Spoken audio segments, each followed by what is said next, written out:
আসসালামু আলাইকুম সবাইকে আমন্ত্রণ জানাচ্ছি নতুন একটি ভিডিওতে। আজকে রান্না করছি আমাদের গ্রামের বাড়ির কুমড়া শাক দিয়ে আর পুকুরের নওলা মাছের ছোট বাচ্চা সেই মাছ দিয়ে আলু দিয়ে ঝোল। আর সঙ্গে হচ্ছে একটি কবিতা আবৃত্তি করব, ভেরি ফার্স্ট টাইম, জানি না কেমন হবে। অনেক বছর পরে মন চাইলো একটি কবিতা আবৃত্তি করি আপনাদের সবার জন্য। সবাই রান্নাটা দেখতে থাকুন, অ্যাজ ইউজুয়াল যেভাবে রান্না করে নর্মাল ওইভাবে রান্না করছি আর কবিতাটি আবৃত্তি করছি। কবিতাটির নাম হচ্ছে নারী, আর লিখেছেন আমাদের জাতীয় কবি কাজী নজরুল ইসলাম।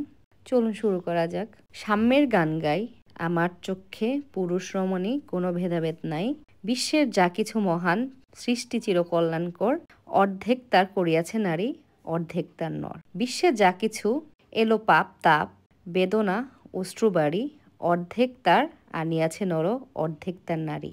জগতে যত বড় বড় জয়, বড় বড় অভিযান, মাতা ভগ্নী ও বধূদের ত্যাগে হইয়াছে মহিয়ান। কোন রণে কত খুন দিল নর, লেখা আছে ইতিহাসে, কত নারী দিল সিথির সিঁদুর, লেখা নাই তার পাশে। কত মাতা দিল হৃদয়ের উপারি, কত বোন দিল সেবা, বীরের স্মৃতি স্তম্ভের গায়ে লিখিয়া রেখেছে কেবা। কোনো কালে একা হয়নি কোজয়ী পুরুষের তরবারি, প্রেরণা দিয়াছে শক্তি দিয়াছে বিজয় লক্ষ্মী নারী। সে যুগ হয়েছে বাসি, যে যুগে পুরুষ দাস ছিল না কো, নারীরা আছিল দাসী। বেদনার যুগ মানুষের যুগ, সাম্যের যুগ আজি, কেহই রহিবে না কাহারও উঠিছে ডঙ্কাবাজি। নর যদি রাখে নারীরে বন্ধি, তবে এই পরযুগে আপনারই রচা ওই কারাগারে পুরুষ মরিবে ভোগে। যুগের ধর্ম এই, পীড়ন করিলে সেই পীড়ন এসে পীড়া দিবে তোমাকেই। সংক্ষেপিত।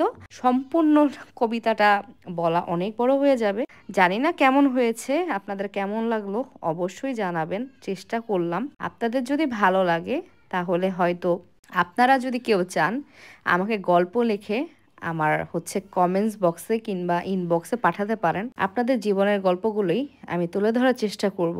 আমাকে আপনাদের গল্পগুলো বলবেন, আমি নাম পরিচয় গোপন রেখে আপনাদের গল্পগুলো সবার সঙ্গে শেয়ার করার চেষ্টা করব।